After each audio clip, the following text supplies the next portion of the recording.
Just check it out, and now you know why you're stuck and you're listed as a slave. Yeah. And if you want to, go talk to your priest about it. Say, hey, wait a minute.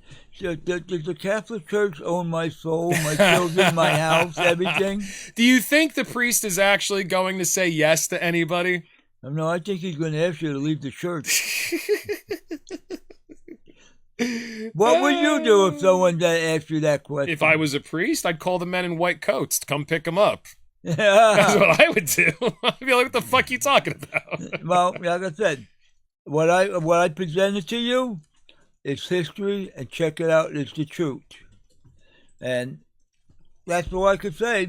All right. That's my thing. Fair enough. So, as far as the show notes here, I'm going to put up the link to the law from 1666, which I'm pretty sure this oneheaven.org institution, what they probably did, it was probably some Christian fundamentalist sitting down at their computer going, well, I bet you the year 1666 has 666 in it. I'll bet you there was some evil shit going on then. Let's look up all the laws.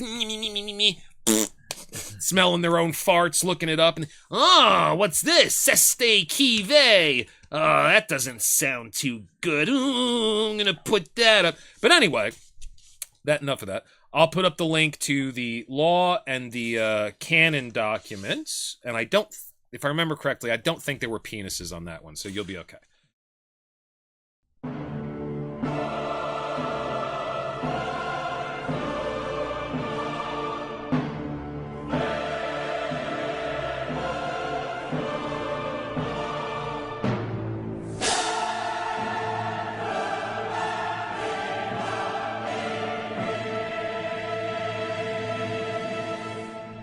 Wait. Tell me more about that.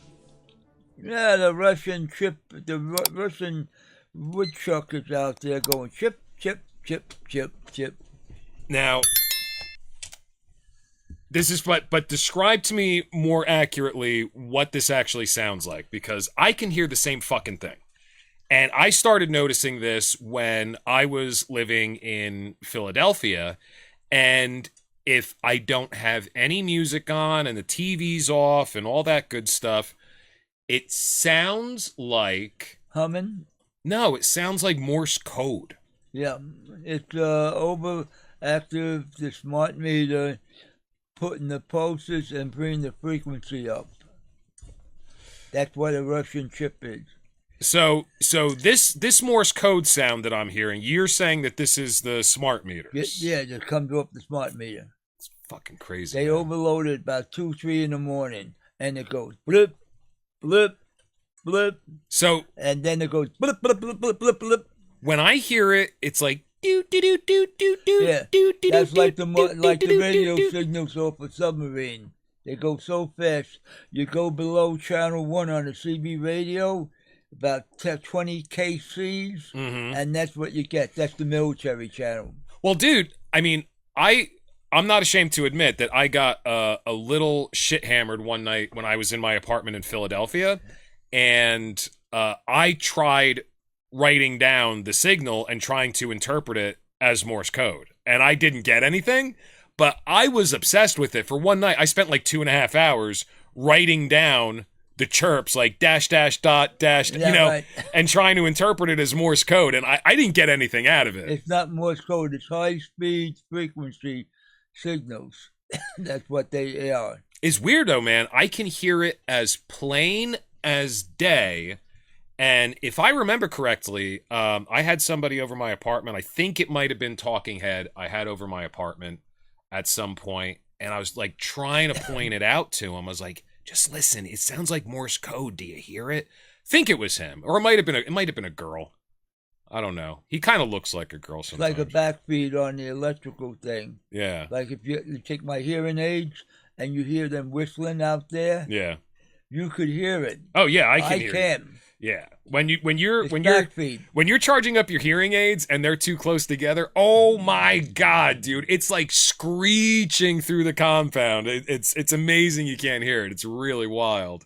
I have to go hunt for them by sound so I can turn them off or separate them, because yeah, it's like guitar amp feedback. And it's not like loud enough that like it would wake me up, but it's definitely loud enough that like it's super distracting. It's definitely annoying. Yeah, I mean those are powerful those are very powerful hearing aids that you got there. You know, it's really funny when I put the camera on you, you are almost completely hidden by this giant skull that we have on the table. I am hidden. All I see, I'm hiding. All I see is like your head, like peeking out from right over the giant skull. Hey, I'm incognito.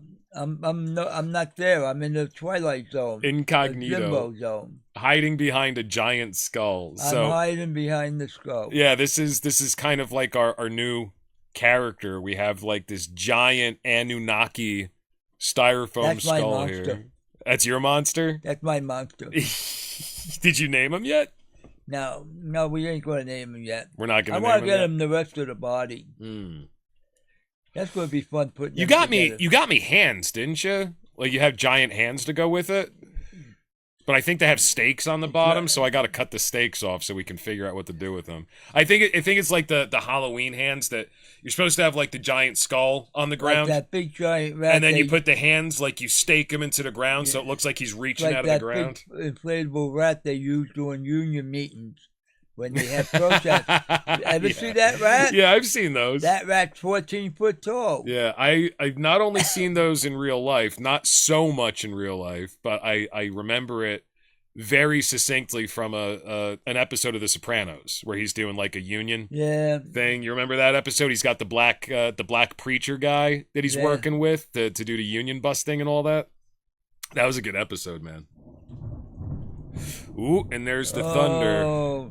They're bowling up in the sky. Yeah, we just tried to record this episode. We tried to record this on Saturday with Talking Head, and I just didn't like the way that it turned out, and I don't want to put up something that I'm not proud of. It wasn't something that I was thrilled about listening to when I looked over to recording, so I was like, you know what? Let's just start over. And then, so we're getting together here. It's Monday, what is it, the 31st? And it's raining here at the compound. And we got about 20 minutes into this damn podcast, and our power went out. And of course, the recording is corrupted. It's unusable. So here we are. Take 3. Take 2. Take 3. Third time's a charm. But it is raining out, and as you could probably hear over our mics, that was some pretty severe thunder. We'll see what happens. I'm not giving this a take 4. We might just skip the podcast. Well, we'll do it another time. We'll do it another time. We'll wait. We'll wait until this week. Let's hope the government don't screw us again and hack us. You think the government's using HARP right now? Oh, come on! They hacked my computer 3 times. I mean, they know what I'm telling them. I'm like a big whistleblower. Well, here the funny thing is that I overheard your computer the other day. I was sitting down online trying to do something very special that I'm going to show everybody in a little bit. We have some new websites I want to show everybody. Might as well do that now. So I was actually online working on this, and all of a sudden, you know, I hear your computer from the other end of the compound. Warning! Your computer has illegal information or something like that. What was it saying? It was suspicious website. Okay, it's hacking. It's Windows, and like you go to some websites and it says suspicious activity. Yeah. And it wasn't letting you do anything, man. I guess you had to disconnect. You disconnected the whole system. You were like, "Fuck this." I know how to shut everything down real quick. It was like, yeah, seriously. I heard that message repeat like, "Warning, warning," like 4 times, and then all of a sudden I had like no internet connection. I was like, "Oh shit!" I guess he turned the whole fucking system down because you have been hacked by the government before. Yes. Yeah. They took out my whole operating system, my total files, everything on my computer, wiped it clean Yeah. in about 30 seconds. Yeah. And now, and you actually lost some pretty important documents. I You lost told a me, lot right? of old stuff from 20 years ago. And this wasn't after you got in contact with the Nigerian prince? No, what Nigerian prince? I don't. No, what I got to do with Nigeria? This wasn't after you were looking up that weird zoo porn that you're into? No, nah. I'm just fucking with you. No, I got a lot of dating sites hitting me, and I'm looking at them. It's a joke. Oh my A real God. joke. Well, you remember when I was trying to show, I was showing a page on Scribed the last time we tried to do this, because the documents that you just have a tendency every day when I wake up, typically my ritual in the compound is I come over to our magic Freemason table here, the black and white tile table, and I have a stack of papers on my keyboard waiting for me to look through them. And Somebody's got to give you ideas. absolutely 100%, man. I'm not gonna come up with anything. I'm not creative at all, so You're not artist or not. You're not involved in as much shit as I am. Well, I mean, You're on your lone little world, and you're very happy. Yeah, I'm on spaceship Earth, just kind of floating through the void. I'm bored to shit, so I'd go looking for trouble. Well, you're good at finding it, because this thing that you have for us to talk about today has to do with the Catholic Church. It has to do with how they use the law to turn human beings into chattel with absolutely no rights of a citizen. And according to what we're reading here, the Catholic Church actually, it almost looks to me like the Catholic Church holds the right to the human soul once you are issued a birth certificate. So you are no longer the trustee of your own soul. And then you remember a couple of podcasts ago where we were talking about the legal definition of human being and monster? Yeah, the monster. Yeah. So I think I named that episode Prophecy of the Monster. And I know Talking Head and I got into a little argument about this, but if you look into this specific 1948 law dictionary and you look up human being, the entire definition is sea monster. So then you have to go look up the word monster, and the legal definition for monster is a human being by birth and in appearance, but exhibiting characteristics of a lower animal. So the law dictionary from 1948, I forget which one it was, but it's actually forcing you to deduce the definition of human being through the definition of the word monster, which it also says a monster has no inheritable rights under the law. So not only is it obfuscating what a human being is by making you extract that definition from monster, but it's also making certain that you understand that if you exhibit any traits of what a lower animal is, however the fuck they define that, they don't have to look at you as having any rights or inheritable rights. They don't recognize you as a human being. You're a lower life form, and you have no rights within the system. Yeah, I mean it's kind of crazy. And what we're looking at today is a law from the year 1666 called Cestui Que, and it's a law about trusts. So let's start here. And I know we've tried to do this a few times now. So let's start right up here. So we'll start with the definition of Cestui KV. That's how you pronounce it. It's an old legal term meaning he for whose lifetime something is held, referring to the person whose life measures the duration of a trust, gift, estate, or perhaps even an insurance contract. So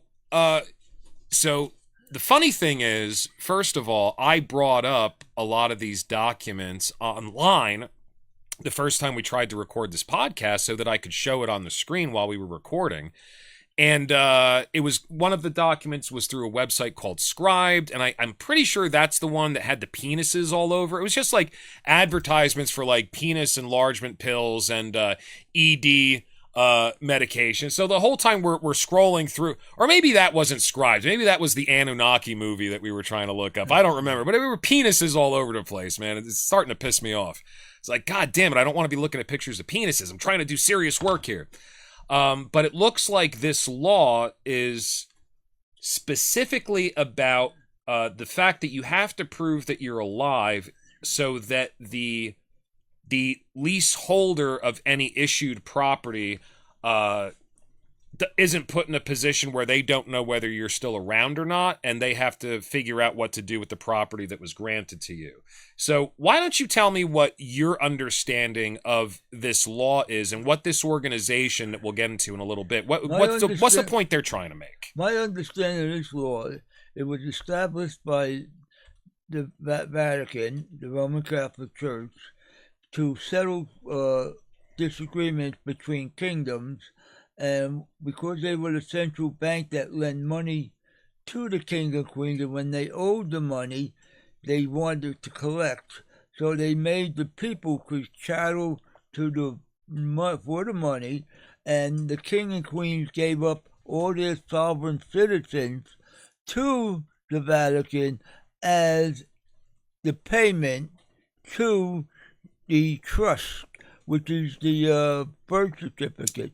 You are not a human being. You're not a person. You're a corporate piece of paper, and it's in all uppercase letters, and it's a trap.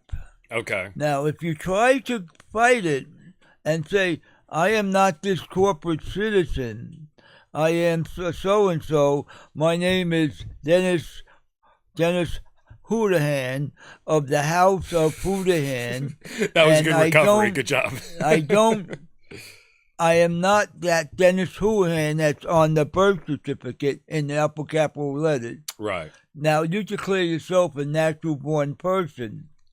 And that they can't deal with that because the laws are dealing with Uniform Commercial Code. Mm-hmm. And that's all they do with.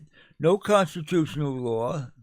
No English common law, because under English common law, they have to try you as a citizen or a person. So we've talked about this a little bit before, that when there's a huge difference between a birth certificate and a record of live birth. A record of live birth is for the actual person, the human being that's being born, and a birth certificate is issuance of your straw man or your fictitious name or your corporate entity under UCC code, Uniform Commercial Code.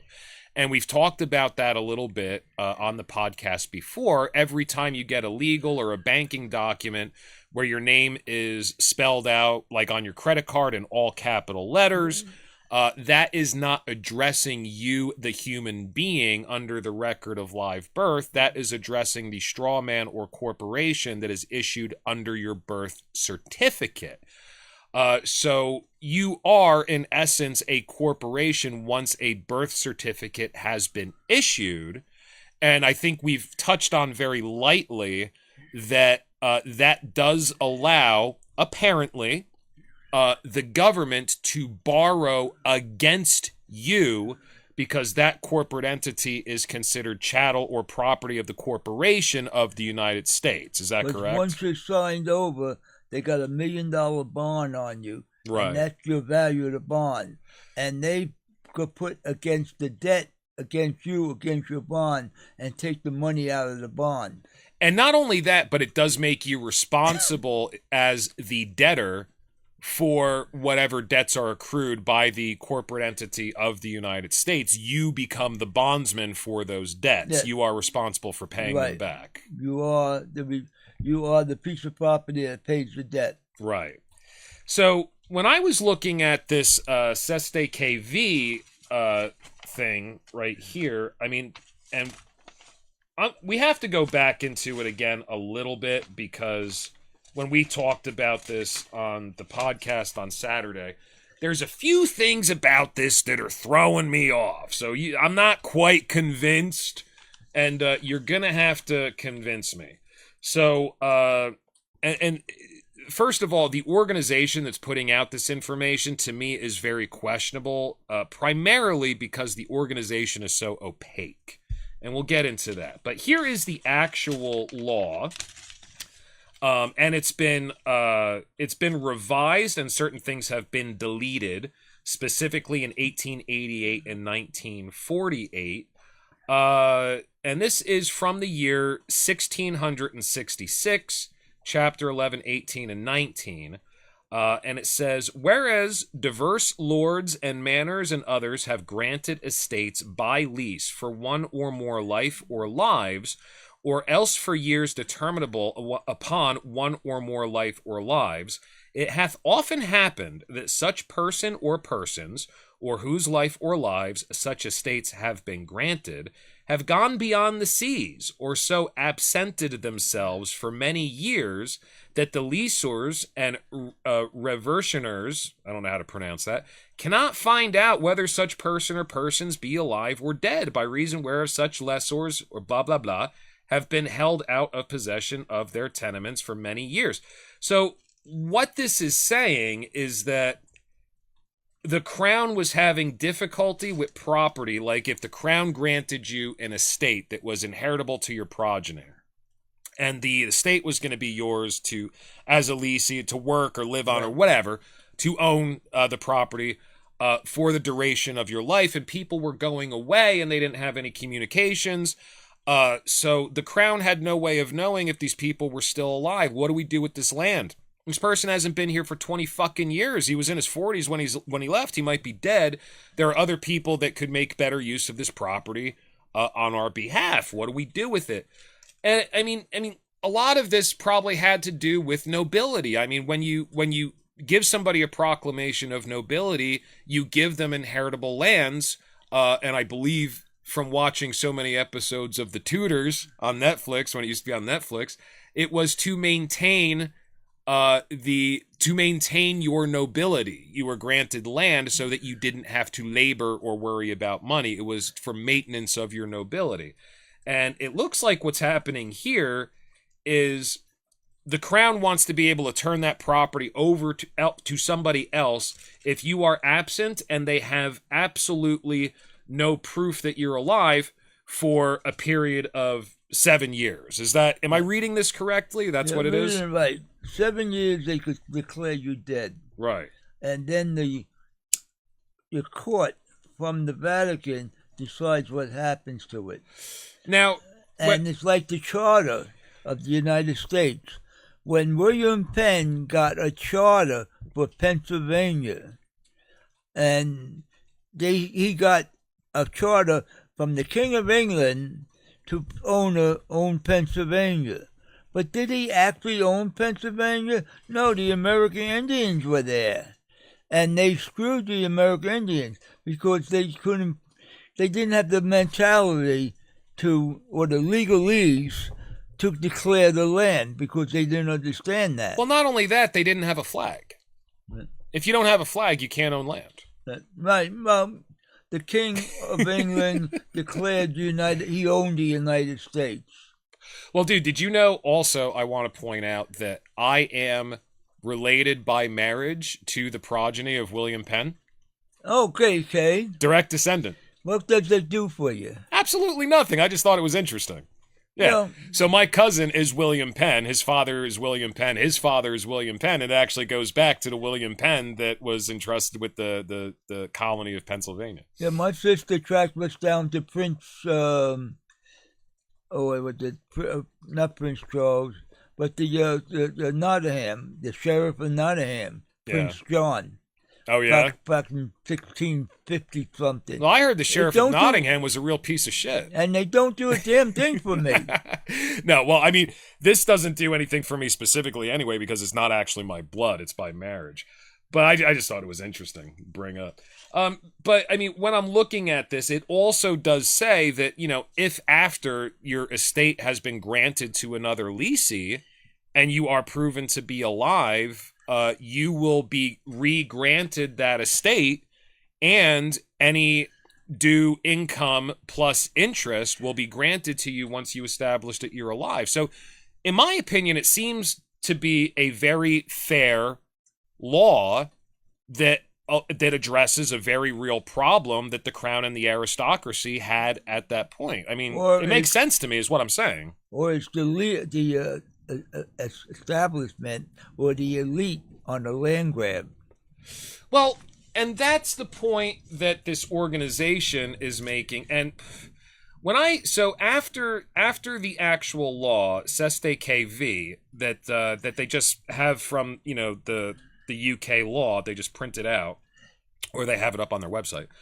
There's all these canons, okay? And you got Canon 2036, Canon 2037, and these are not laws. This is obviously this organization's interpretation or opinion, and they're trying to tell you the history, and they're not really giving a ton of references. Like, there's references scattered throughout. But I mean, first of all, the organization's name is oneheaven.org, one-heaven.org, which frankly puts up a red flag in my mind immediately. This is some sort of these people are ideologues of some kind that have very, very strong religious opinions about all this stuff. So oneheaven.org is super opaque. If you type in one-heaven.org on your URL, error 404, you do not have permission. So really, it's just an archive, and I guess you have to be a member. Now, the other side of the organization is an organization called Ucadia, and there's one trustee for both organizations. That's how they're related. And Ucadia actually has a small YouTube channel, and I watched a couple of the videos, and really what it is, there's no video, it's just audio, and it's just it's like teleconferences. There's some guy telling you the way that they're interpreting the law and trying to convince you of this, that you are chattel. Here's how. A lot of people don't realize how the law actually works against you. You do not have rights under the way the laws are written. And so that organization is a little less opaque. That's kind of the doorway, I guess, where you can join, and then perhaps you have access to one-heaven.org and their documents, their online documents. But here's where they lost me. Not only with that name, one-heaven.org, which is like, I'm smelling the character. Does it look like a shell company? It doesn't look in like modern terms. Doesn't look like a shell company. It looks like propaganda. It looks like they have an idea that they're trying to convince everybody of, whether it's correct or not. Yeah, okay. And that's the purpose, is to disseminate this information to a broader audience. Kind of like what we're doing right now with the New World Order, which it's fine. But, you know, if the name of one of your organizations is oneheaven.org, chances are I'm not going to agree with everything that you say. It's just the way it is. Secret handshake? It's just secret. I don't know if they... But, I mean, so here's where else they lost me, is what I'm saying. They say that they call this Cestui KV, they call it like a monstrous anti-human law, where it's deliberately hidden under the claim statutes of the reign of King Richard III. It goes against all Christian morality. And And I don't see a whole lot of evidence in here to convince me of that. But here's something that I did think was interesting. And what was it? It was 2045 where it talks about the Pope? 2050. It's 2050? Yeah. Hang on, let me see. Is that where it talks about the Roman Church being the administrator of these trusts? Oh, the Roman Church? Yeah. Where does it talk about the... Oh, here it is, 2047. So let me read 2045 first. By 1815, and the bankruptcy of the Crown and Bank of England by the Rothschilds, let's be honest, that's probably true. For the first time, the Cestui KV trusts of the United Kingdom became assets placed in private banks, effectively becoming private trusts or fide-commissary trusts, administered by commissioners or guardians. So I do know that from the little research that I did on birth certificates, that they do have some sort of cash value that can be traded on the open market, but it's you as the person who the birth certificate is created for have absolutely no right to the information. You're not allowed to know how it's traded on the open market. It's a bond. They say you're worth $1 million. It creates interest, and the central bank that holds the trust don't tell you that, and they get the interest. Right. So, I mean, not only interest, but I mean, if it's traded on the open market, it sounds like, it's kind of like debt trading. Yeah. You know, if a company doesn't want to deal with my debt anymore, they can sell off that debt to another company who can try to collect on. They do that every day here. Sure. And I mean, money itself, fiat currency, is debt. Every dollar you have in your pocket is owed to somebody. There's no such thing as wealth under a central bank and a fiat system. It's all debt. So the other thing that I was looking at specifically with the Roman Catholic Church, this is interesting. 2047. In 1931, the Roman cult, also known as the Vatican, created... So, right there, these people are not fans of the Roman Catholic Church, okay? Just the wording right there. The Vatican created the Bank for International Settlements for the control of claimed property of associated private central banks around the world. Upon the deliberate bankruptcy of most countries, which, let's be honest, probably accurate... private central banks were installed as administrators, and the global Cestui KV foreign trust system was implemented from 1933 onward. So apparently, according to this Ucadia organization, which runs oneheaven.org, the Roman Catholic Church established an international bank to control these assets, and administer the trade system for these private trusts, which gives them a tremendous amount of power in a very dark international trade. And when I say dark, I just mean opaque. It's something that nobody knows about. Well, if you knew about it, you don't really, because you're not recognized as a human being in the court system, because under UCC code, yeah, you have no rights there.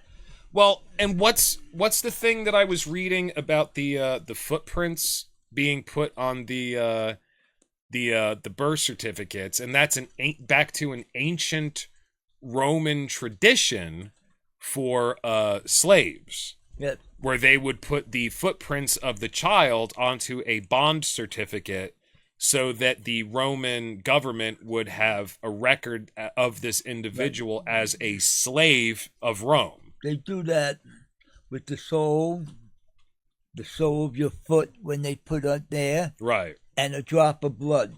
Right. Yeah, they used to be able to do a drop of blood too. Right. They give you your blood type, your foot, and you get sold into slavery. Right. So, I mean, the way that I'm looking at it that's really fun is that the New World Order, through the Vatican, actually holds the note on your soul so that legally you are not a human being because you do not have the title to your own soul. It's already been traded. So if you're not a human being, perhaps like that 1948 law dictionary, now you're a monster. It took maybe 1,000, 2,000 years to put it on the dictionary, and people ain't going to go looking past that. Yeah. So therefore, the judges know it, the lawyers know it, but they ain't going to tell you. Right. Because they know it. I've always said to everybody who would listen, you know, anybody, especially when I was younger, used to be like, how can you, you know, be into the devil and how can you be a Satanist? He wants to steal your soul. You're giving him your soul. I was like, I don't think he's that interested in souls. Let me put it this way. I'm not very interested in your soul. What value does it have? But now I'm looking at this, and I mean, if this is something that they can implement in such a way that it has an effect on international law through UCC code, that's very fascinating. Well, the law it defines what somebody says you are, and if you don't have the backbone to really define it, and you say, okay, that's me. You say I am so and so, fine, because it's much easier going along with the system than not to. Well, it's funny. This is probably the funnest conspiracy theory that you've brought in front of me since I've been here, is that the way they get around giving you your inalienable rights as a human being is the Vatican holds the right to your soul. So once again, you know, everybody's always saying that the Satanists or the devil worshippers are fucking your kids or eating your kids, and turns out that the Roman Catholic Church is the one that's fucking your kids. They're doing worse. And then, you know, oh, the devil wants your soul, Satan wants your soul, and then it turns out, well, actually, if anybody has the legal right to your soul, it's the fucking Vatican. Right. So therefore, if they're doing something wrong, how to hide it? They point it to say you're doing wrong. Exactly. If you want to do anything wrong, direct the attention away from you. Yes. It's very powerful misdirection. And who would believe that the Holy See could be capable of such heinous and inhuman impropriety? Much easier to believe that the devil's doing it. Yeah, that's an excuse. I just love it. Like, the more that I learn about this fucking organization, it's just, wow, man. I hope that somehow this comes to light and it's true. I hope that it's true, because it's funny. And I hope that it comes to light the same way that the child fucking came to light. Like, indisputable, oh, now we all know you're a bunch of child fuckers. I hope this comes to light in the same way. Like, oh, indisputable, no, you are actually trading souls in an underground black market and on an international level. That would tickle me pink. That happened in the Spanish Civil War in 1937. The priests were there, the nuns were there, and when they had a shelling, it opened up a crater, and they found little baby bodies in little coffins that between the nuns and the priests. And where'd you hear religion? Wait a second, where'd you hear this? Oh, this is the fact. 1937 Spanish Civil War in Spain. Okay. Remember who was that? I think Franco came to power. Who wrote the Arms? Farewell to Arms? Hemingway. I don't remember. He was in the Spanish Civil War in 37. Okay. And they found it. Okay, so they hid it pretty quick. So wait, so what exactly did they find? You're saying they found bodies of babies in little coffins between where the priest stayed and the nun stayed. What? It was a chamber. So what is the theory about why these bodies were there? Were they sacrificing babies? They were knocked up nuns with priests that got a little piece of ass. Oh my God. And that is a fact. Hemingway witnessed it. All right, I gotta look this fucking shit up. 1937, Spanish Civil War. Okay. And that was hidden pretty quick. 37, Spanish Civil War. I guess he was fighting against the king, Ferdinand. I forget the guy's name, but the people were fighting for their independence. And that was part of it. So it was Well, I got one thing here that's saying lost children of Francoism, but that would be. I forget what the title was, but I seen it years ago. That. Quakers in the Spanish Civil War, Library of Martyrs, child refugees. Britain didn't want. Oh man. Yeah, I can't find anything on it. But listen, I'm going to believe you because that means that they were doing more things that they were accusing us of doing, which is having breeders. Now, the Catholic Church also was guilty of orphans from England during World War II, and it ended up that the woman that got knocked up had these kids, and they took these kids and they sent them to Australia as slave labor. Wait, what year were they sending children? World War II. But Australia was slavery legal in Australia? No, it wasn't legal. They were child labor. They were sending to them. The woman that got knocked up, the babies were left with the nuns, and they were given to Australia because they wanted to populate Australia. So they were giving children for child labor. These kids were sent over there to work on the farms.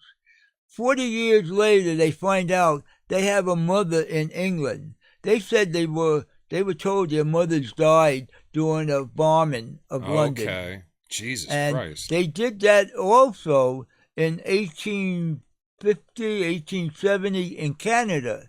The Catholic Church sent the kids over to Canada, and they came in like what do they call them, tenant farmers? Yeah. And they gave the kids to these people that lived in Canada because they wanted to populate Canada. Oh my God. And they've been doing it's slave trade. So basically during World War II, the British Crown, England, was trying to get rid of its orphans by sending them as labor to Australia. Yeah.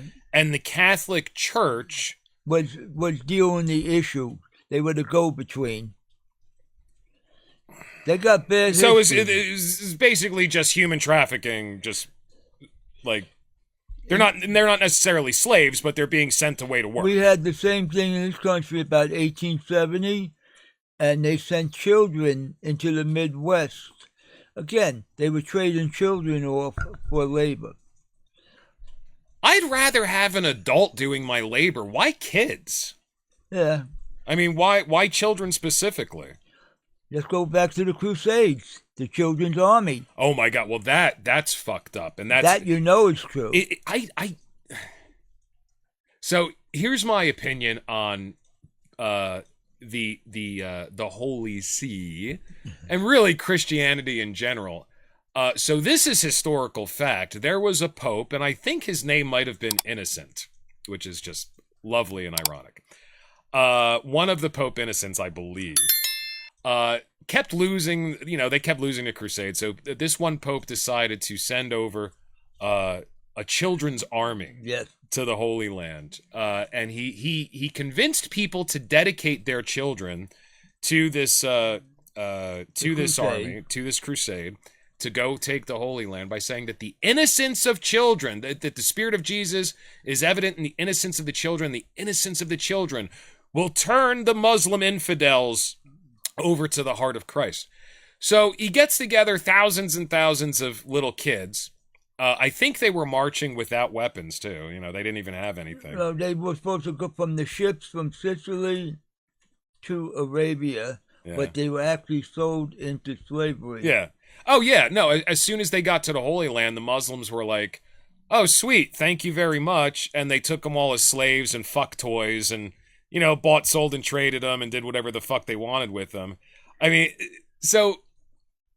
the Catholic Church is one of the most, for all you can say, for all the good it did, maybe.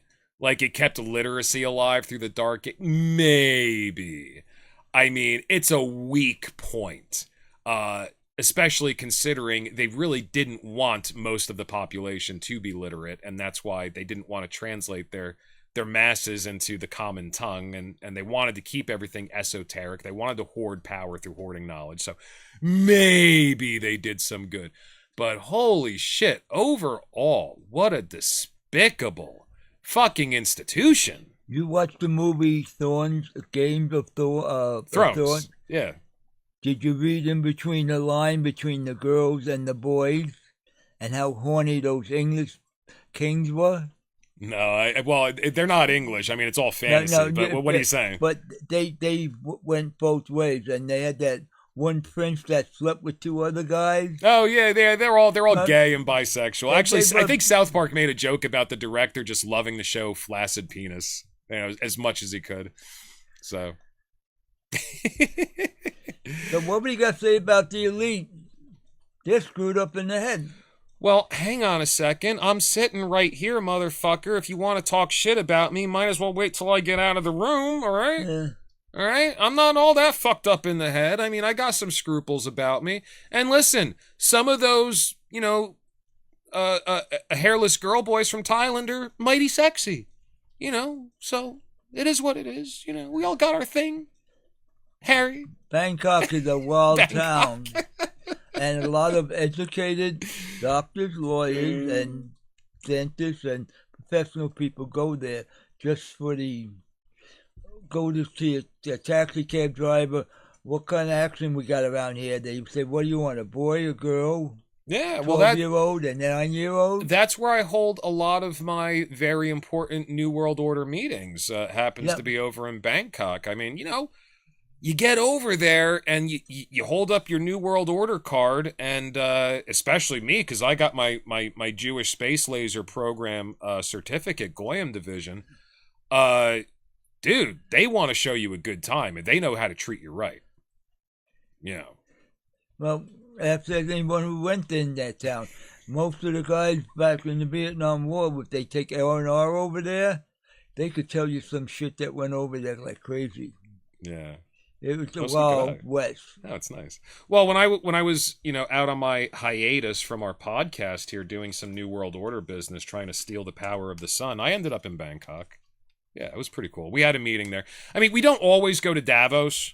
I mean, that's where, you know, that's like the public part of it. But, you know, if we want to let loose, get a little wild. Yeah, now everybody knows about Bohemian Grove, so we go to Bangkok. No big deal. It's all right.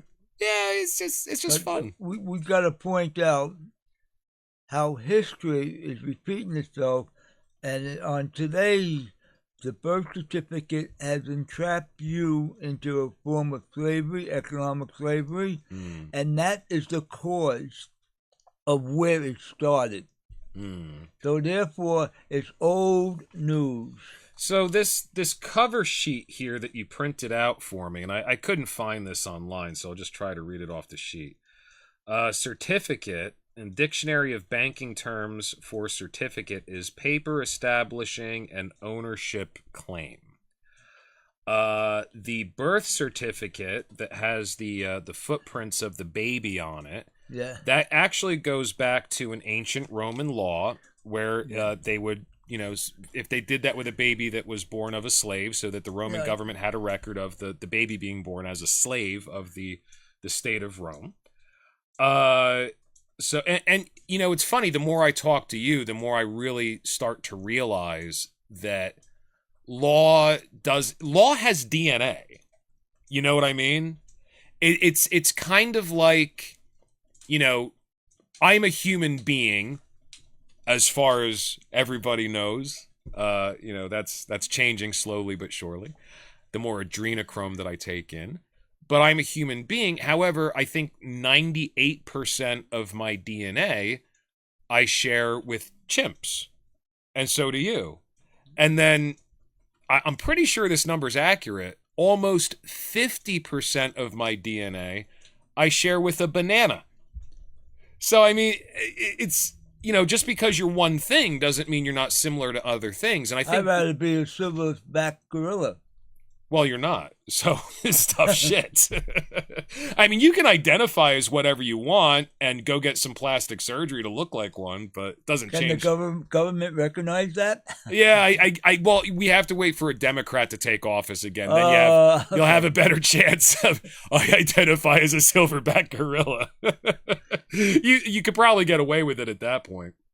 But I'm starting to realize that, you know, laws, they, like when our founding fathers were writing our laws, they didn't just start with a blank sheet of paper. I mean, they're carrying over laws from carrying what they England. knew over in England. Yeah, and from England, they're carrying laws over from Rome, and Rome was carrying laws over from Greece. And, you know, so it's, you know, so it's interesting. And I think a lot of people get caught up in seeing where these laws come from and assuming that the modern laws we have on the books today mean the same thing. And it doesn't necessarily. Now, if it could be proven that the birth certificate bond is held by the Vatican Bank and traded in a black market, international black market, that would be something. But now I can see laws that they're citing in these canons, and I will put the link in the description. I think it's a scribed link. I'll put it in the description so people can read this and come to their own decisions. That's totally cool. But I mean, all these canons that they're talking about, these canons aren't laws. It looks like it's the organization's canons, like what we stand for sort of thing and why we do what we do. Because it's obviously their interpretation of how these laws are used today and where they come from. But I want to finish reading the cover of this, but I'll make sure I put that in the description. So, birth certificate, and then the Vatican is the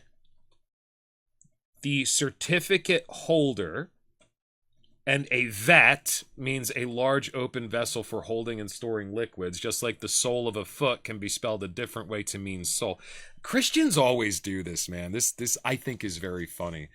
I mean, Harry, I'm not saying that you can't look up the root of a word and gain some enlightenment from how the word came to being and where it comes from. I'm not, because I do that all the time and I gain a lot of enlightenment through doing that, finding the etymological root of words. But Christians especially love to just say, oh, if it's a homonym, it means the same fucking thing. And this is the New World Order showing us exactly what they're doing in plain sight. Maybe, but I guess this is like something that the New World Order's been into that I haven't been made privy to yet, is just using homonyms to tell you what we're doing. The holder of your birth certificate is the Vatican. So the Vatican owns everything. And it says, your birth certificate is the title of the soul that they own in their registries. I love this. They have registered you, and that is the title to your soul. Hence the symbolic meaning of your soul print or footprint or soul, S-O-U-L print, placed on the birth certificate. I love it, man. Like the bank holds the title to your car because you are indebted to them. In fact, your social security card is issued to you with your name in all capital letters, which indicates chattel to a corporation. We are inventory. Wake up. So this is the basic, I mean, am I missing anything? This is the basic conspiracy theory right here that you wanted me to go over when you threw this on my desk that one morning, right? I mean, that's what you're getting at? That's the canon law that's been written what, 2,000 years ago? No, And no. And we went over this last time when we tried to record this on Saturday. Canon law from the Catholic Church is not going to say, I quote, since 1933, when a child is born in a state or estate under inferior Roman law, 3 Cestui KV trusts are created upon certain presumptions specifically designed to deny the child forever any rights of real property, any rights of a free person, and any rights known as man or woman rather than a creature or animal by claiming and possessing their soul or spirit.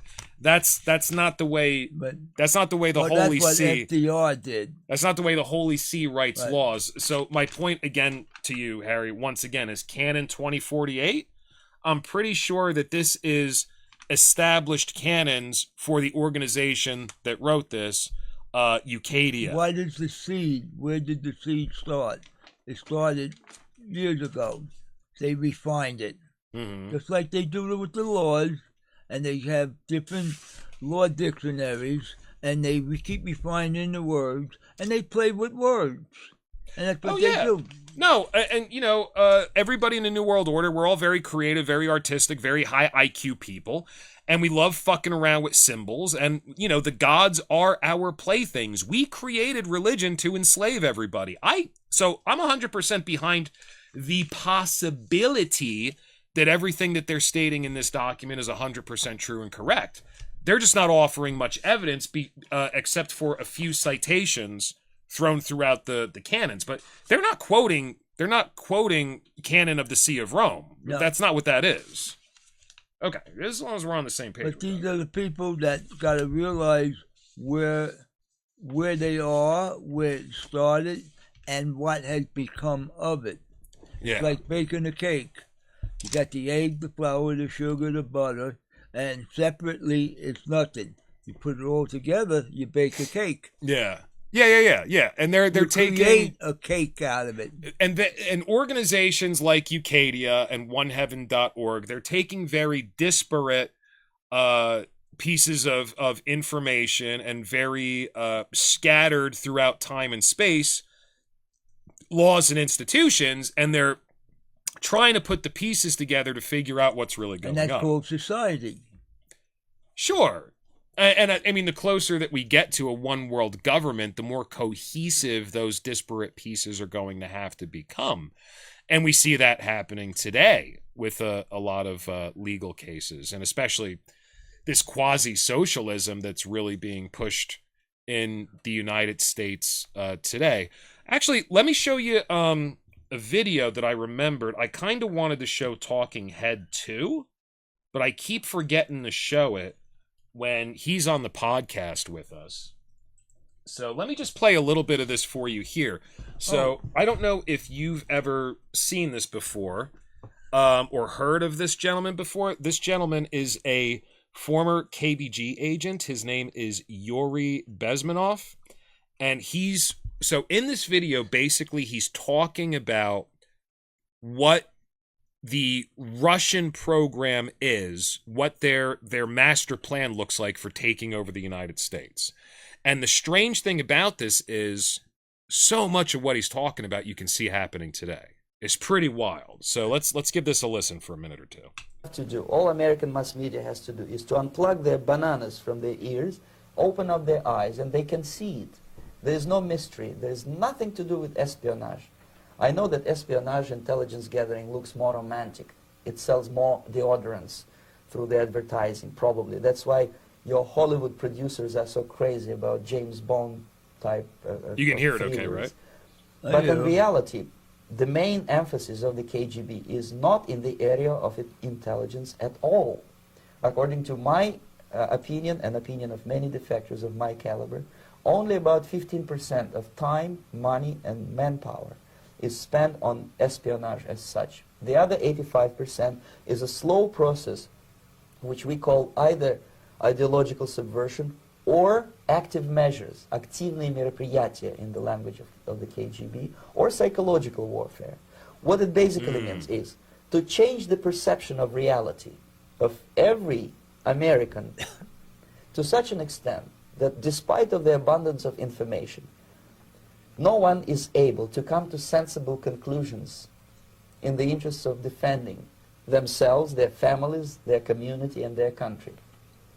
It's a great brainwashing process which goes very slow, and it's divided in 4 basic stages. The first one being demoralization. It takes from 15 to 20 years to demoralize a nation. Why that many years?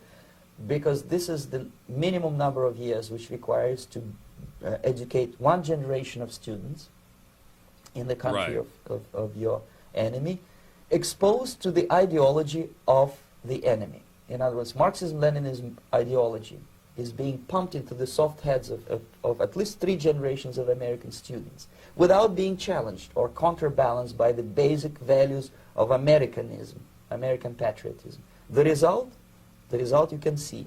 Most of the people who graduated in the 60s, dropouts or half-baked intellectuals, are now occupying the positions of power in the government, civil service, business, mass media, educational system. You are stuck with them. You cannot get rid of them. They are contaminated. They are programmed to think and react to certain stimuli in a certain pattern. You cannot change their mind, even if you expose them to authentic information, even if you prove that white is white and black is black. You still cannot change the basic perception and the logic of behavior. In other words, these people, the process of demoralization is complete and irreversible. To get rid society of these people, you need another 20 or 15 years to educate a new generation of patriotically minded and common sense people who would be. So you look at everything that's going on now, and I mean, what he's talking about, essentially Russian propaganda or socialist propaganda being something that's takes effect as generational demoralization. I mean, that's what we're looking at right now. That's why one of the planks from the Communist Manifesto is take over education. Yeah, exactly. And where did Brett Weinstein come from? He came from the Evergreen uprising. Where did we get Jordan Peterson? He went against he stood up against forced speech laws in Canada, and he had several uprisings on campus at the university that he was teaching at. So, I mean, that's something that we definitely do, and we do very, very well as the New World Order. So I think we're making good headway with that. But I think it's amazing that not only that, but our puppets over in Rome, the Holy See, actually owns your soul. And they trade it on the black market. I think that's wonderful. That's a beautiful thing.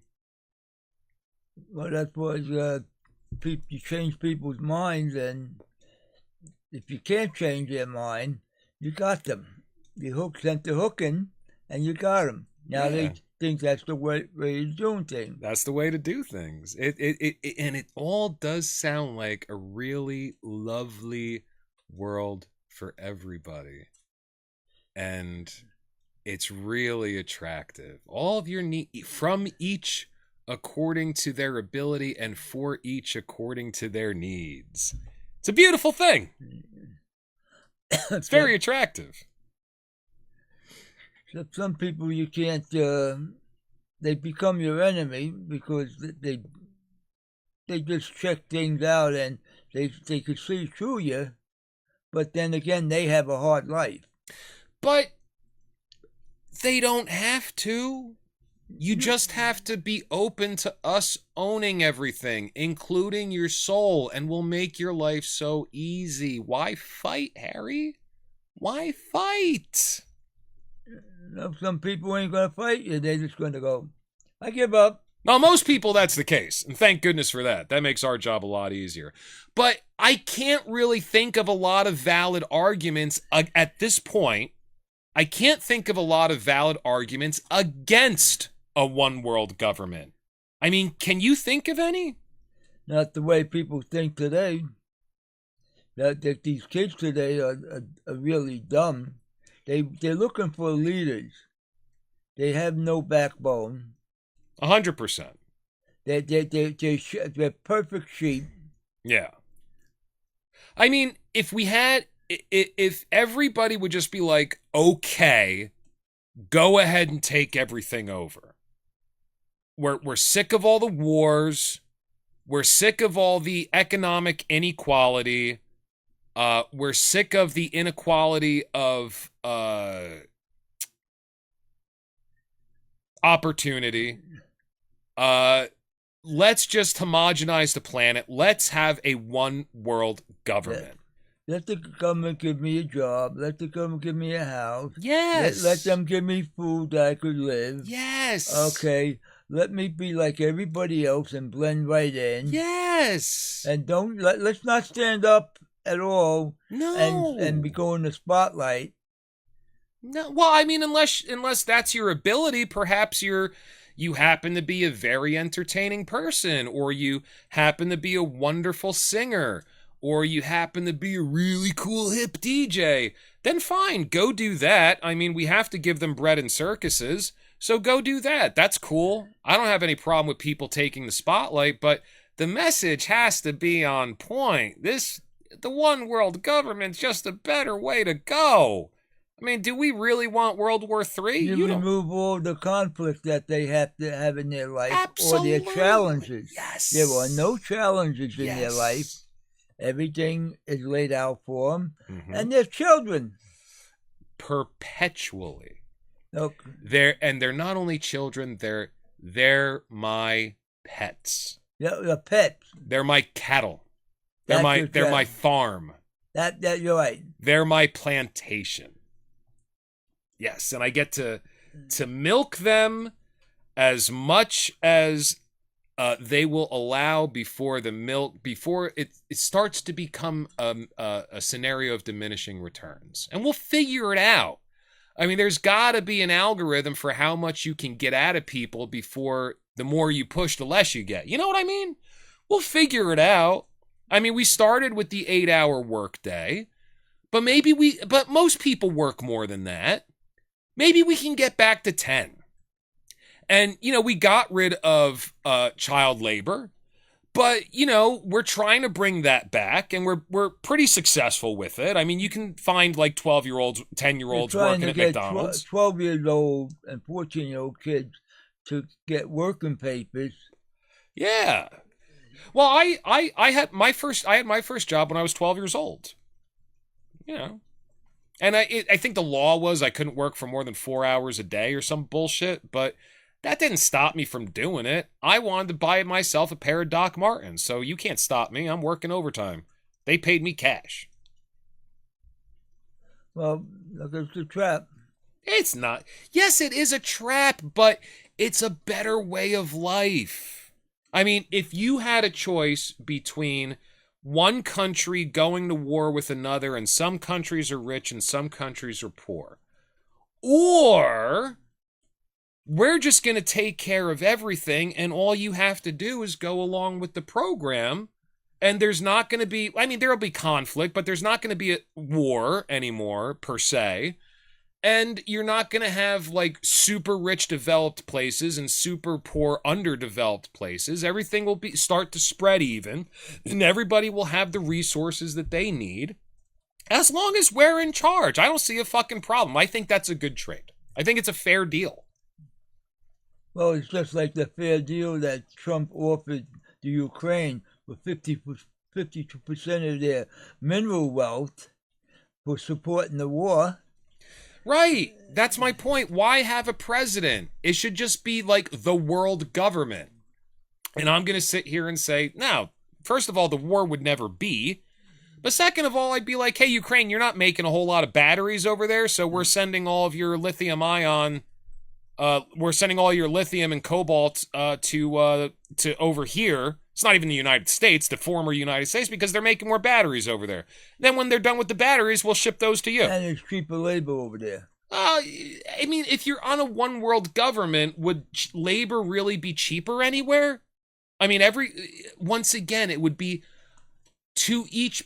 from each person according to their ability and to each person according to their need. So it's not a matter of cheap labor. It's just a matter of, hey, you got to work. What are you good at? And as long as you work and you're good at it, fine. You get your house, you get your food, you get your mandatory public education for your children. Mandatory public education for your children.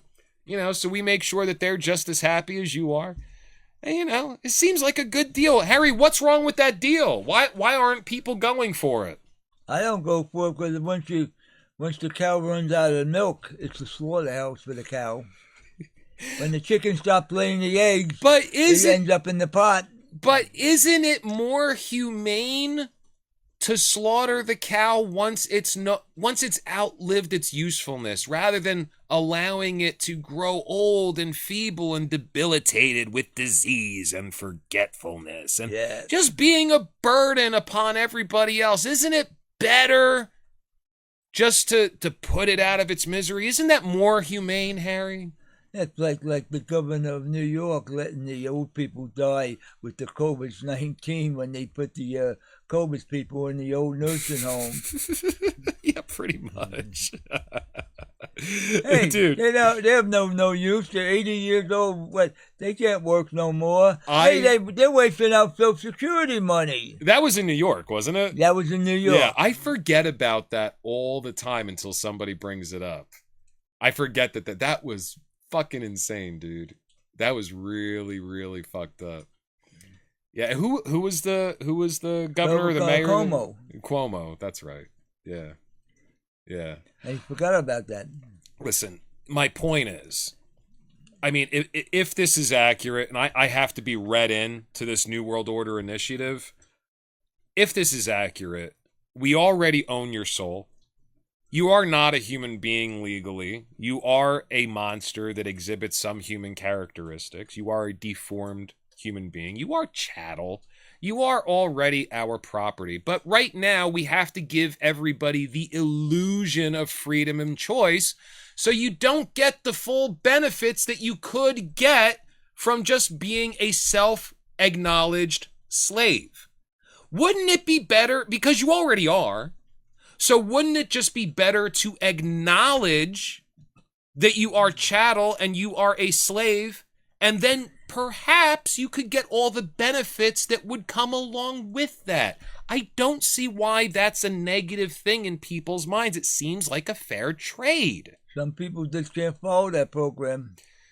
Harry, those people are dinosaurs. Well, I mean, they ain't got me yet. Maybe I'm not a big enough pain in the ass to them yet. You're working on it. We're working on you. We're working on you. You contact your people in Washington. Well, this giant-headed guy right here, like I said, I'm working on turning him into a sort of golem. I'm feeding him some food, some coffee, and some baby blood. The coffee's very cheap. The baby blood, let's be honest, that's free. So I'm trying to inculcate him with some sort of spirit so that he'll psychically be able to speak to us and to you specifically, because I think you need to be indoctrinated into the plan for the New World Order. And one of the side effects from me trying to turn him into my golem is that I guess maybe it was the coffee. He grew a lot of hair. I mean, look at this. He was bald the last time that we had him up here on the table with us. When's the last time I had that hair? About 45 years ago. Yeah, last time. 1969 at Woodstock. Did you have like curly locks like that? No, I had straight hair. Yeah. I don't think I ever had a head of hair like that, man. I don't know if it's the coffee or the infant blood, but wow, man. I got to take what he's taking because I'm as bald as a cue ball. I'm jealous. I'm very jealous. But here's the other thing I wanted to bring up. Earlier today, we were watching the Y-Files with AJ and Hecklefish, which is that crazy little goldfish. Yeah. That is one of my new favorite shows, and they were talking about Project Bluebeam, and a lot of people who talk about this get disappeared apparently. But I'm in the New World Order, so I'm not really that scared of that.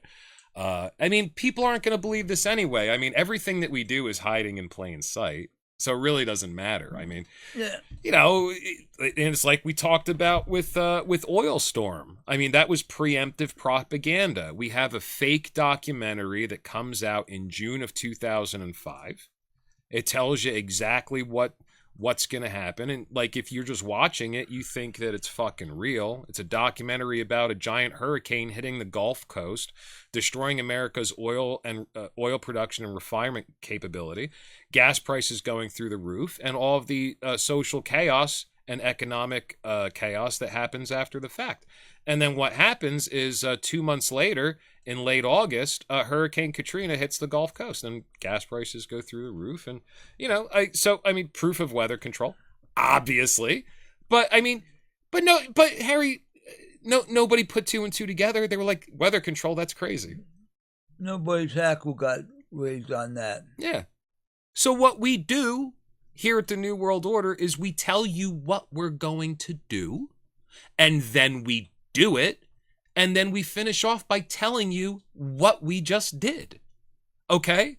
So we're not prophets, we're controlling everything. And go watch the mockumentary on YouTube, Oil Storm. Just look at our last podcast, Katrina, an Inside Job, and, you know, follow the link. It's now on YouTube. I couldn't find that for decades. The New World Order was hiding it. I was like, why hide it? They got a lot of things hidden. Yeah, nobody believes it anyway. Most of what we do is in plain sight. So I want to go over Project Bluebeam here, and I'm not too worried about ruffling any feathers. We do most of our shit in plain sight. So Project Bluebeam is one of our plans for initiating a one world government. So step one is you're going to have man-made earthquakes that are going to reveal archaeological evidence that will disprove every major religion on the face of the earth. It'll make people question their religious beliefs. They'll lose their spirituality and their faith. Then step two is through the use of holograms. Oh yeah, that's the flying spaghetti monster. I should show that. Let me get myself out of the way. Through the use of holograms and high-tech technology, we are going to make it appear like a light show in the sky, that everybody's gods are coming down to them and telling them, hey, guys, you guys have it all wrong. We're not even the one true God, man. All your religions are bunk, and you got to believe in the new God. The new God, we're probably going to make some sort of ET sort of thing, like maybe an alien gray sort of entity. I'm not sure yet. Step three is telepathic electronic two-way communication, which we already have the ability to do. We're going to make people worry that their God's coming down to them are right. If they have any doubt that what they witnessed was actually God coming down and be like, I'm not the one true God, you guys got this fucked up. We're going to put that thought in the people's heads with electronic devices. We can already manipulate people's brain waves with waves of our own. I mean, if you look at what Elon Musk is doing with Neuralink, your brain can now talk to a computer through wavelengths. Well, what's to make you think that wavelengths wouldn't be able to talk to your brain and control your brain? Yeah. What makes you think it can't go the other way? Yeah. I'll be right back. I'm going to get my hearing aids. Okay. These are not working good. Okay. You can't hear me at all? Oh, I can hear you better now. Oh, okay. With them off? With them off. Oh, okay. You could hear the video, though, right? No, I could hear the video through there. Yeah, you don't have to leave them on. You can, leave them off. Yeah. You don't. I could hear you much better. Yeah, I just we have the video going through the. You talk about a hologram. Yeah. So. All right. Now, according to the Book of Revelation, on the day when Christ comes back, he's going to come out of the sky, and everybody's going to see him. Yeah. And he's going to be this big giant figure, right, standing over Jerusalem. Right. And that's a hologram. Yes, we're going to actually create it. But what Jesus is going to say, he's going to come down in America. And Buddha's going to come down wherever Buddhists live. And Muhammad is going to come down. I don't know if they're going to depict his face. It might just be like a white light. Muhammad's going to come down wherever Muslims live. And all these guys, what they're going to do, and I don't know who's the Jews, Abraham or I don't know, something. Ezekiel, maybe. Abraham, yeah. Maybe Ezekiel. You know, maybe it'll be like the, Metatron. You know what I mean? Metatron. All the people's gods, because it's going to be holograms in the sky. What they're going to tell everybody is, yo, your religion, I'm not the one true God. You're fucked up. Your religion's bunk. It's not real. And we're going to introduce you to who the one true God is. And it's going to be like the one world government that we're setting up. But people are not going to believe that Jesus came down and said, listen, I'm not God. I don't know where you guys got that from. So what we're going to do in the next step is we're going to control people's minds through radio waves. And what I was just saying that you didn't hear, I guess, is if you think about what Elon Musk is doing with Neuralink, where your brain can talk to a computer, okay? So you have the link in your brain, it throws out waves, or you're plugged in or whatever, and you can control a computer with your mind. And that's why you guys are putting aluminum in the food, turning our brain into an antenna. Obviously. And, but hey, man, try telling everybody about it. No one's going to believe you. So it's fine. It's fine. No one believes me right now. So if Neuralink can have your brain control a computer, what makes you think that we can't use the waves the other way and control your brain? Of course we can. Of course we can. This is having some feedback. Just put it on the floor there. Let me put down. Yeah. Put it out of the way. So after we have people convinced that their religions are bunk, step 4 is we have a world war. But the world war is going to be an alien invasion, okay? And it's going to be completely fake. Just like 1938 World War? Well, no, it's kind of just like what Ronald Reagan said. You remember he was addressing Congress and he said, I shudder to think what would happen if we on Earth felt like we were being threatened by an outside force. All human beings would come together and we'd all be one species, not separate countries. We'd be one world, unified in a fight against an extraterrestrial threat. He was talking about a space program. Yeah, that's when he was talking about a space program, but what we're going to do is we're actually going to make it look like the Earth is being invaded, and, and then we're going to set up one religion. It's probably going to be some sort of ET type deity, I think. That's what I would like to do. But I still have to be read into a lot of this. I'm new in the New World Order. I think I didn't get my Davos mandate until 2012. And I have that on our Facebook page, which I'll go over shortly. But, so as far as all this stuff goes, this is hidden in plain sight. This is what we're going to do. And, it's because everybody keeps fighting. If you guys didn't fight about it all the time and you just let us do it, you'd be better off. You see what I'm saying? Now, first of all, number one, that's happening today because a lot of children are disappearing. And number two, prisoners have been used for medical exam. I didn't even read this definitely. yet. Hang on, I didn't even read this yet. This is great. And, all right, so number one, Christian children will be kept for human sacrifice or sexual slaves. Yeah, that's happening today. Oh my God, now, Christians are so precious with their children. All they think is that we want their children. Right. Dude, it's your own church that wants to fuck your kids. Prisoners are being used for medical experiments. That's already being done. Yeah. Number three, China is using their prisoners as live organ donators. Oh, that's already being done. Yeah, with the Uyghurs and everything. Yeah. Health workers in slave camps. Healthy workers in slave labor camps. Look at the Uyghurs, and look at the place that manufactures Apple phones and all that shit. They got nets around the building because people are committing suicide with such frequency. They put nets around the building so people can't kill themselves. Right. Yeah. Every education center. Wait. Yeah. Uncertain prisoners in the International Re-Education Center, thence to repent on television and learn to glorify the New World Order. Well, we see that going on in China already. Right. China's a little ahead of the game here. Execution center. Well, yeah, and Canada is the country that we're using to kind of alpha test that. Sounds like Corky and got to Canada. What's that? Dr. Corkian. Kevorkian? Yeah. Well, I mean, you know that Canada has the just universal assisted suicide, Right. and I forget what it's actually called. I think they have that in Belgium too. Yeah. Yeah, and I think Canada is even, they're extending, like, you have the right to terminate your life even if you're just depressed, which is perfect. That's what we want. You don't want to be here, fuck off. Some people don't want to get old. That's fine. Then fuck off. Number 6, the International Execution Center. There you go. Canada is alpha testing that right now. And number 7, an as yet unknown 7th classification.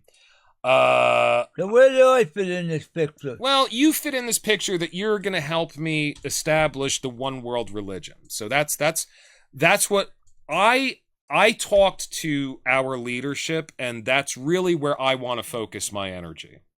I'm an artist, and I'm really interested in religion, because art and religion kind of go hand in hand. You know what I mean? Yeah. So I'm interested in building up the scaffolding that hopefully will one day become the unifying religion of the entire world. And I want to have like an E.T. sort of Jesus Christ type of figure, like an alien gray Christ. I mean, you can already see there's a lot of UFO cults and everything. Yeah. Yeah. I mean, it's already there. The precedent exists. I think it could work. What do you think? Good luck. Well, I mean, what I'm asking... If I'm around, I want to see it. Okay. Then I don't know... I don't know if people are going to be sleeping or they're going to wake up. So, I mean, I don't expect somebody like you to be a true believer. It's like the priests and the pastors, they're not true believers. It's like the talking head on the news doesn't believe 50% of the bullshit they're telling you. It's a job.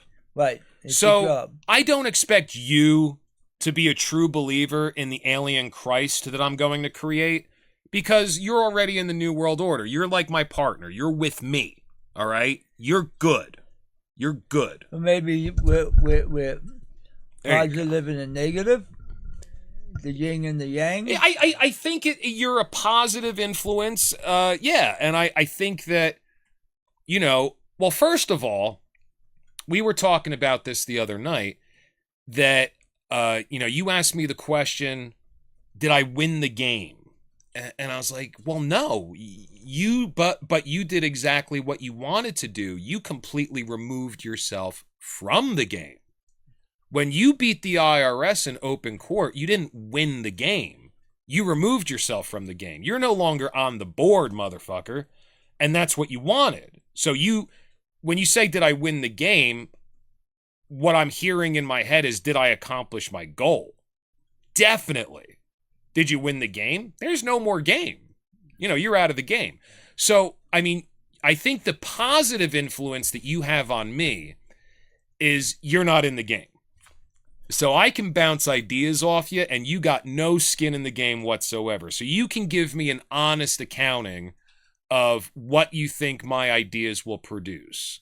So I want to create like an alien gray Christ character. Do you think like that could work? Do you think that might be able to take hold? Probably scare a hell of a lot of people. At first, but I think that the fake alien war that we're going to do will probably scare people more so to start off with. And then, like, you know, if we, like, hey, we have a pact with these guys, and, you know, they're, you know, we'll have a benevolent character. I have to write the story. I don't have the story yet. You know, I got to figure it out. Or, excuse me, maybe it's a separate race that comes and saves us from the alien invasion, and it happens to be the race that planted us here in the first place. What do you think of that? That might be a good angle. That would be a possibility. I think people would go for that. They had a program once that they had a race of aliens come down. Yeah. And they took over and they gave out solutions, sickness, health, food, all that, but they slowly took over the whole country that way because people, that's what they wanted. But then they found it's like remember the movie Them with Ronnie Piper? Yes. Oh my God, that's my favorite alien invasion With the movie ever. sunglasses on? Yes. Yes. Them. Is it they or them? It was them. Them. And Rowdy Roddy Piper. Piper. Yeah. And Oh my God. that goes back to the 70s. Dude, you remember that scene where he just walks up? And so this is a movie where Rowdy Piper, is that how you say his name? Yeah, or is it Roddy Piper? Piper. I'm not a big He was wrestling a professional person. wrestler. Yeah. So anyway, he stars in this movie, and he finds these sunglasses where he can see what's actually going on in the world. So he puts these sunglasses on, and he's looking at billboards, and it just like Obey. yeah, the billboard, obey. instead of being an advertisement for something or a political candidate, just says obey. And when he looks at like an advertisement for food, he puts the glasses on and it just says consume. It's like all these subliminal commands that the glasses are revealing. And then he sees, when he looks at a lot of people that look normal without the glasses, he puts them on, and they're obviously aliens. Yeah, the aliens, the Yeah. robot. Yeah. And they're the ones that are in charge of everything, that are doing all these subliminal commands they're kind of like the invisible hand that's guiding human civilization. And the human beings are interacting with them. That I think he went to a porn movie and he looked at a human being screwing a robot. Yeah. Well, I don't think they're supposed to be robots. I think they're supposed to be aliens, but they kind of look robotic in the Cyborgs. movie. Yeah, they kind of look a little robotic. Yeah, it's weird. Yeah, that's a great movie though, and not too far from the truth, man. Not too far from the truth, right, Ralph? Japan Right. is working on making sex dolls, and they're 70% to almost make them human, like almost human skin. Yeah, they're And still response. they're still kind of in the uncanny valley with that, but they're getting better. Some of them are pretty convincing. I could see in maybe 10 years they'll have a fully working doll that they'll put all the hookers out of the jobs. Yeah. The hookers ain't gonna get no work no more. Because the hookers get tired, the robots won't. Oh, the poor hookers. Yeah. My heart really does go out to all And the the whores. pimps are gonna cry, they're making no money. Yeah. Yeah, my heart goes out to the pimps and the players as well. But my heart really goes out to the hoers. The hoers. They got enough medical things today that they could put maybe 40% of machines in the human body and keep your human body going. They got pacemakers. They got stents they put in for controlling your diabetes. Yeah, I don't know what we're going to do with all of that once we have a one world government, because it's going to be more expensive for us. The doctors, we won't need no doctors. Well, I mean, we want doctors. I mean, we have to take care of our chattel. But I don't like, if your heart's going, man, I think we're just going to put you down. I don't think we're going to bother with it. You know what I mean? I mean, when you're done, you're done. It's kind of like a horse breaks its leg. You don't fuck around with it. You just put it down, you know?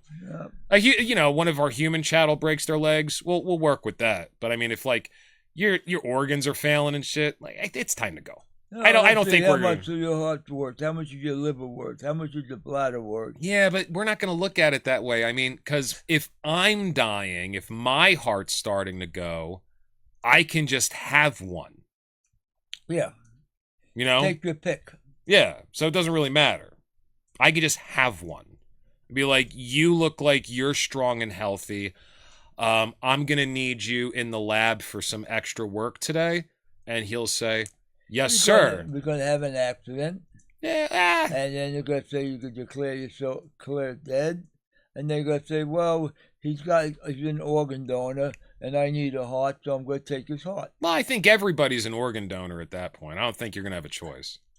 I don't see why we would give you a choice with that. Yeah. I mean, in the interest of all humanity, you are now an organ donor, which means when I need something, I get my pick. And the Chinaman's going to be in charge of that. I don't care who's in charge. It's going to be somebody who's in the New World Order. That's all I care about.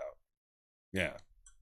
But so I think, you know, what I want to start to do with this outreach program, you know, that we're doing with the podcast and everything, is I want to start to build up the organization into more of a quasi-religious structure. I want to start creating the one world religion. I think that's what I want to focus on, because I am an artist, and I that just kind of, I'm an artist, I'm an occultist, you know, I've studied religion. I think maybe I could create something that, especially if I could convince everybody that it's ancient, that I didn't make it. I think that we might be able to get a good portion of the world population on board. You want as many as possible, it just makes it easier. So let me show you a little bit of what I've started doing, and you can tell me what you think, all right? So first of all, we have a Facebook page now, which I'm very excited about. So I will have the link in the description to the Facebook page. And I think what I'm going to do here is, well, first of all, I'm probably gonna do Facebook and Instagram more than anything else, but I'm gonna do a lot of stuff on X. But what do you think of the New World Order Facebook page, Harry? How do you feel about I it? like the character out there. What is it, a butterfly, or is it a flying dragon, or? Oh yeah, well, this is the evolution of the human race. This is an inverted pentagram, because everybody thinks that the upright pentagram shows, you know, true spirituality and enlightenment, and it's all bullshit. So I mean, the upright pentagrams are the types of religions that we create in order to enslave you. True evolution takes place in, you know...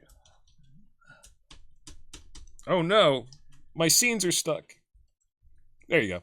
Takes place within the inverted pentagram. So this shows the actual evolution. So when a man follows this path, he actually evolves, and that's representative of the butterfly wings that fill out what would normally be the horns of the head of the goat that fills in the inverted pentagram. So that's what that's all about, and that's my personal magical lamen. So you come out of a cocoon. Yeah, you transform. Beauty. You transform into a reptile human hybrid, a shape-shifting reptilian alien. So for the intro, I have "Welcome to the New World Order," blah blah blah. And I have all of our websites here. So this is kind of like, you know, our home hosting page. I have our Instagram page, which I'm starting to set up. I got our YouTube. I got our Rumble. I got our Tumblr. I might do Substack. We'll see how that goes. But you can come to the Facebook page for all of your updates and information. And I even filled out a little history here. So this is the beginning of the New World Order on December 21st of 2012, which was, in fact, the end of the world. Says, I started my new job at the World Economic Forum as a figurehead, and it is for the testing forum for the reptilian integration with Homo sapiens to facilitate a Luciferian hybrid and bring about the post-human era of evolution. So, I mean, that's what we're doing. That's right there. I am the figurehead of that arm of the New World Order. And then on July 30th, 2023 is when we started this podcast. Mandate received from Davos, the New World Order podcast is born. So there's a little history there, and then I posted our mandate. Do this one thing to change your life, the 5-minute video that we made, so everybody knows exactly what our order is about. And then I think what I'm going to do to start the creation of a new religion is I'm going to kind of test, A/B test through art. So I'm going to start using my art to see what's most popular with people as religious concepts and religious figures. I mean, like, for example, do you think people would be more comfortable worshiping an alien gray Christ-like figure or a reptilian Christ-like figure? What do you think people would be more comfortable? I think the shock and awe would be reptilian. You think reptilian, maybe? Yeah. All right. Because that's what some people claim. Yeah. The reptilian race was part of Egypt and they were half animal and half human Yeah, exactly. back in the day of Egypt and the pharaohs. No, that's a really good point. And I think humanity has been missing some of those archetypes for a really long time. And I think those archetypes resonate very deeply with the human psyche. And I mean, Carl Jung talked about that a lot. You know what I mean? That's a good point. Yeah, I'm going to try. I think we'll try reptilians So first. the grays and the whites that they created by the government for the aliens, the UFOs, that was like from the X-Files. Well, I know which ones are real and which ones are propaganda. I can't be quite so magnanimous as to shed light on that right now. That does have to remain secret. But some of them are very real and some of them are propaganda. You know what I mean? But yeah, the X-Files, they had like the whites and the alien grays and yeah. I think the alien, the reptilians would a little shock and awe. That's what people need, a kick in the ass. I think you might be onto something there. And I think that that might resonate with human beings more than something that's so alien to what they're used to. But then again, I mean, the alien grays already have such a strong place in our collective psyche right now because it's a part of pop culture. So I don't know. Maybe I'll try the reptilians first. Yeah, maybe I'll try the reptilians first. But what I did was I set up a website for my artwork. So if you're on our Facebook page, and I'll put the link in the description, but you can go right over here. It's just NWONOW art.com, New World Order Now art.com. And we have my website. And as soon as you open it up, you'll get a little thing that pops up here. Save 20% on your first order. All you have to do is subscribe to my newsletter. So you just enter your email and submit it, and you're good to go. What I think I'm going to do in my newsletter is I'm also going to use that for some A/B testing for religious ideologies and see what people are really getting behind. So I'll probably send out a newsletter when we first start off, like once a month. And then maybe if it, it really starts to pick up and I have some extra time, I'll send it out like every other week. It'll be like a bi-weekly newsletter. And we'll have like, different things that I'm working on, different religious ideas that I have, spiritual practices, what should and should not be integrated into the new religion. And we'll take polls. We'll get people's feedback on it. What do you think about that? What about making a portrait of some of the church leaders? Yeah, well, and put your twist on it. Wait till you see what I name this episode and the thumbnail that I'm going to have on this one. I think you'll get a kick out of it. I don't care what you do. So when you say church leaders, do you mean like pastors and priests, or do you mean like Pope, like Jesus and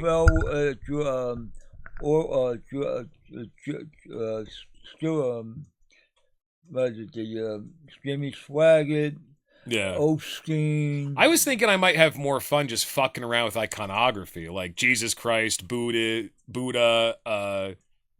Vishnu. I might have more fun just fucking around with the actual deities. Mess around with the human pastors. Yeah. And a little insight on what they do. Okay. Fair enough. So I'll show people through the website briefly. It's very, very easy to navigate. New World Order, of course. Right now, I only have 3 galleries up, so let's say you want to get some New World Order merchandise. You can click on that. You can get a New World Order mug with our logo on it. I'm going to update these shortly within the next couple weeks, so I'll let everybody know when I got new stuff up there. And then if you go to oil paintings, that's the main body of my work right now. And it'll show you everything I've been up to, so you can get prints of any painting that you like. And we have nice paper. We have gallery wrap canvas. We have metallic, acrylic, framed, unframed, pretty much anything you could want. And of course, if anybody has any ideas for any additional products or anything that you might want, just let me know. So, here's something that I've done that really does have very strong religious overtones. Let me get to my Baphomet painting. Where is that? There you go. Let's open this bad boy up. So this is my concept of the Baphomet. Let me see if I can make that bigger for everybody. And you can see, so the Baphomet was a symbol that was worshipped by the Knights Templar, and as far as we know, it was a severed head. Okay? That was oracular. It would speak to them. So I took, and most people when they think Baphomet, they think the goat with the tits. So I did my own little version of it because I know the history of the Templars. So I'll read the explanation for this painting real quick. So right now you're looking at art prints. You can buy prints, and then if you want to, you can of course buy the original painting as long as I have it for sale still. A lot of the originals that I have up have already been sold, unfortunately, or fortunately for me, I should say. But yeah, so this, I'm just explaining this religious piece here a little bit. So it's called the Baphomet, and it's an integration of the Jungian shadow, face to face with internal and eternal circumstantial Godhead, the underlying force and motivator of all ego laid bare, unending hunger for experience felt forever in an instant, the undead God, personification of the evolutionary force, the devil, the god that wears the mask of the enemy, named for the severed head idol of the Templars, the meat puppet feeding this eternal being, man. So when I had the concept for this version of the Baphomet, the head, the severed head on the table is mankind, but this is the Godhead, eternal spirit. Here's a good question. That speaks through mankind. Yes, go ahead, Harry. Didn't the Templar want to find the head of John the Baptist and worship it? Yes, you know some of the history of the Templars as well. Yeah. That is supposedly what their head was supposed to represent, but there's a few different interpretations of that. Yes. It's a lot of mysteries that go along with that. John the Baptist is missing his head, and if they find the head, they're going to worship the head. Like if the Jews find the bones of Moses, they're going to worship Moses' bones. Yeah. That's why they're buried somewhere in the mountain, and they don't have grave sites for them. Mm-hmm. Well, one of the mysteries, exactly, and one of the mysteries of the Templar was when they went to Jerusalem and they did an archaeological dig under Solomon's temple, they found something, and all of a sudden they became extremely wealthy. And one of the theories is they found the grave of John the Baptist. They found his head. So that's one of the theories. That's one of the secrets no one's figuring out. A lot of people don't know about this stuff. So my point is, if you go on that website, okay, and you sign up for my newsletter, you are officially joining the New World Order, and you're going to be part of my posse, and you're going to help me develop ideas for the upcoming one world religion. So I'll A/B test with you. You can give me feedback, all that good stuff, and then I'll create some art so we can get some new icons going for the new religion, some new idols. You know what I mean? Some people don't know what they're looking at.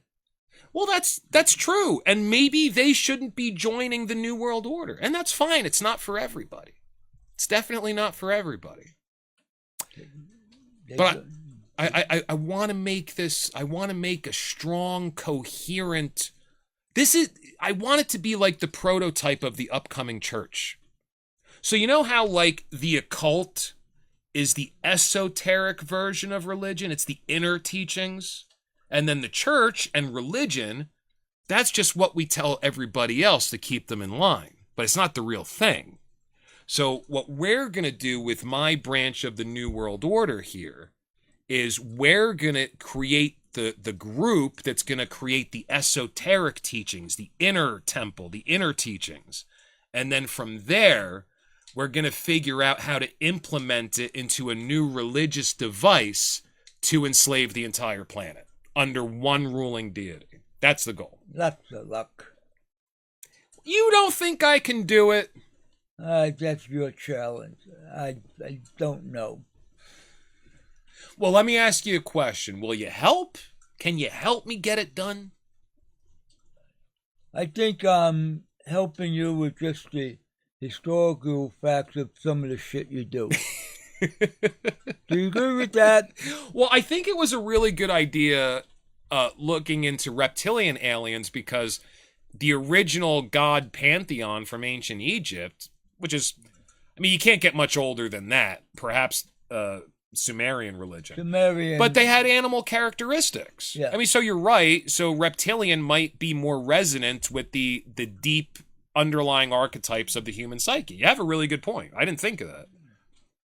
But the point is, I like to show the seeds or the foundation of what it was and what it is today, Yeah. and all that hidden knowledge that they try to hide. I want to bring it out Yeah. because I want people to wake up Yeah. and really look at themselves and say, "Is this for real?" Yeah. No, that's excellent. So I'll tell you what, when we start having people join the New World Order, and I have to start putting out that newsletter, yeah, man, you can help me research like the origins of things, like where things came from, and because anybody that's helping me with this project of creating a one world religion, you have to know the history. But there's one thing: I'm not lying to people about the history.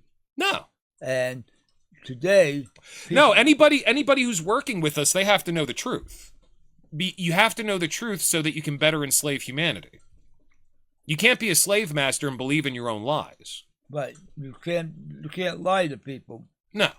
I mean, I caught a lot of so-called bastards in misinformation because they're in for the power, the money, and the glory of what their church stands for. Oh, yeah. Oh, Osteen is yeah. a prime example of that. It's all He materialistic. lives in a $10 million house, Yeah. and his wife's got some kind of, I think, selling makeup or beauty products. Yeah. So they're all capitalists. Mm-hmm. Yeah. Well, I mean, no, it's... And the priests that we establish within the church that we're about to create, they'll be well taken care of. But they may have to put on an air of piety. But I mean, so many Christian pastors nowadays don't. We were talking about Reverend Dollar on the other podcast. Oh, yeah. I mean, his fucking last name is Dollar. Right. What about Reverend Ike out of Harlem? I'm not familiar with that one. Reverend Ike was a preacher of 80s, 90s, and he said, "Your pastor needs a Cadillac." And the poor people in Harlem bought him a Cadillac. I love it. I love it. Now, well, he needs some gold on him. Yeah. He really humbled himself real good, don't he? Yeah. So much piety and humility, obviously, in that. But hey, listen, it's like we were talking about in the 23 Questions About Hell episode of this podcast. What's the greatest delusion when people are going against the doctrine that they claim to believe in? Well, the Bible may say this, but really, God wants me to be happy, which gives them license to do whatever the fuck they want anyway. But yeah, if you want to help me researching the history of certain things for the newsletter, that'd be awesome, man. I'd love to work with you on that. Absolutely. So I'm going to end it here. Just go to our Facebook page, and if you want to go directly to the website, it's NWONOW.art.com, New World Order Now art.com, and I'll just show you some of the other pieces that I have here. I got some, kind of abstract nudes. This is somebody that I saw on the astral plane. I couldn't really even understand her physiology. I became obsessed with her, so I had to paint it as soon as I woke up. I also have the macrocephalic character, always with the elongated skull, for the Anunnaki or the Nephilim. I love those guys. Yeah, I got a crucifixion here that has an optical illusion embedded into it. Should be in the description. If it's not, I'm going to have to update that. So this is pretty much a beta version of the website. I haven't gone through it with a fine-tooth comb just yet. But, yeah, if you want to buy prints of anything, they start off super cheap. Most of them start off under $40. It depends on the size and the aspect ratio. And you can, go up from there. You can get anything you want. And if you just want to get a New World Order coffee mug or some shit, knock yourself out. I don't care. But definitely, when you sign up for, my newsletter, you are effectively joining the New World Order, and that's what I want to use it for. I want to use it as like a think tank to develop an inner esoteric doctrine so that we can then use that to create a one world religion. And that way, when we're finally ready to do Project Bluebeam, I will have the ability to contribute to the New World Order according to my abilities. Does that make sense? That's your thing, baby. All right, man. I appreciate it. Harry, have anything else to tell us before we sign off? I want people to look at the subject we put out there about the birth certificate. I challenge you to study the history of it. Look for it, read it, and think about it. Mm-hmm. And think about who's lying to you. Yeah. Think about how you've been trapped. Lack of knowledge. You didn't know this, but now you got no excuse for not knowing it. Yeah. I put it out for you. We didn't go deep into it, but I gave you the outline. Yeah. So well, we can't go too deep into it you right can't now. do that. Yeah, you have to research. There's a lot of research to This do. is like 30 years of my study, but like I said, I just gave an outline. Just check it out, and now you know why you're stuck and you're listed as a slave. Yeah. And if you want to, go talk to your priest about it. Say, hey, wait a minute. Does the Catholic Church own my soul, my children, my house, everything? Do you think the priest is actually going to say yes to anybody? No, I think he's going to ask you to leave the church. What would you do if someone asked you that question? If I was a priest, I'd call the men in white coats to come pick him up. Yeah. That's what I would do.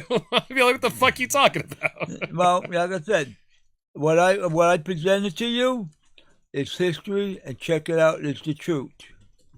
And that's all I could say. All right. That's my thing. Fair enough. So, as far as the show notes here, I'm going to put up the link to the law from 1666, which I'm pretty sure this oneheaven.org institution, what they probably did, it was probably some Christian fundamentalist sitting down at their computer going, well, I bet you the year 1666 has 666 in it. I'll bet you there was some evil shit going on then. Let's look up all the laws. Smelling their own farts, looking it up, and what's this? Cestui Kive. That doesn't sound too good. Ooh, I'm gonna put that up. But anyway, enough of that. I'll put up the link to the law and the canon documents, and if I remember correctly, I don't think there were penises on that one, so you'll be okay. And one will be a scribed link, and I'll also put up. You know what? Maybe The Ultimate Delusion by Stephen Ames. Let's talk about that on the next podcast, because this is a little different. This talks about how the United States never actually gained its sovereignty from the crown during the Revolutionary War. That's true. Which is something that I've heard for decades. And this is very interesting. So maybe we can do some research on that this week, and maybe we can have that as our topic of discussion for the next podcast. So I'll leave that out for now.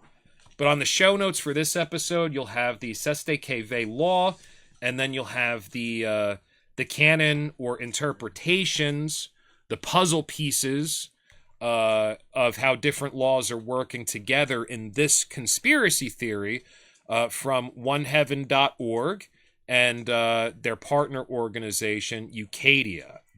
But aside from that, I think we're good. So that is it for the New World Order broadcast. Thank you so much for watching, and just remember, we're watching you too. So